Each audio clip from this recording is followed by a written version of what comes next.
സുഹൃത്തുക്കളെ, കഷ്ടകാലം വണ്ടി പിടിച്ച് നമ്മുടെ ജീവിതത്തിലേക്ക് വരുന്നതിന് മുൻപ് ഈശ്വരൻ ചില ലക്ഷണങ്ങൾ നമുക്ക് കാട്ടിത്തരും. അഥവാ ഈ പറയുന്ന ലക്ഷണങ്ങൾ നമ്മൾ കാണുകയാണെങ്കിൽ ഉടൻ തന്നെ എന്തൊക്കെയോ കഷ്ടപ്പാടുകൾ നമ്മുടെ ജീവിതത്തിലേക്ക് കടന്നു വരാൻ പോകുന്നു എന്നുള്ളതാണ് അത് അർത്ഥം വെക്കുന്നത്.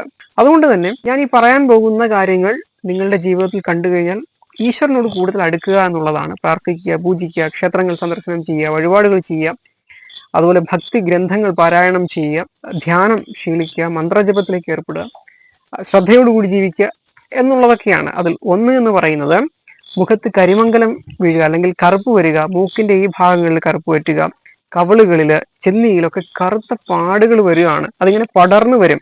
അങ്ങനെ വരികയാണെന്നുണ്ടെങ്കിൽ കഷ്ടകാലം വരാൻ പോകുന്നു എന്നുള്ള സൂചനയാണ്. കാല് സ്ഥിരമായിട്ട് തട്ടുകയും മുറിയുകയും ചെയ്യുകയാണെന്നുണ്ടെങ്കിൽ, വസ്ത്രം തീ പിടിക്കുകയോ അല്ലെങ്കിൽ അത് കീറിപ്പോവുകയോ ചെയ്തു കഴിഞ്ഞാൽ, നമ്മുടെ ഗൃഹത്തിൽ വളർത്തു മൃഗങ്ങൾക്കോ പക്ഷികൾക്കോ പെട്ടെന്നൊരു അസുഖം വരികയാണ്, അല്ലെങ്കിൽ അവ ചത്തുപോകുകയാണ് എന്നുണ്ടെങ്കിൽ, അതുപോലെ സ്വർണം നഷ്ടപ്പെടുന്നത്, ഇതുപോലെ കുറച്ചധികം ലക്ഷണങ്ങളുണ്ട്. ഈ സമയം നമ്മൾ കൃത്യമായും ശ്രദ്ധയോടുകൂടി മുന്നോട്ട് പോവുക. ഇതേക്കുറിച്ച് കൂടുതൽ അറിയുന്നതിന് ആയിരവല്ലി മീഡിയ യൂട്യൂബ് ചാനലിൽ ഞാൻ ഫുൾ വീഡിയോ ചെയ്തിട്ടുണ്ട്. എല്ലാവർക്കും നന്ദി.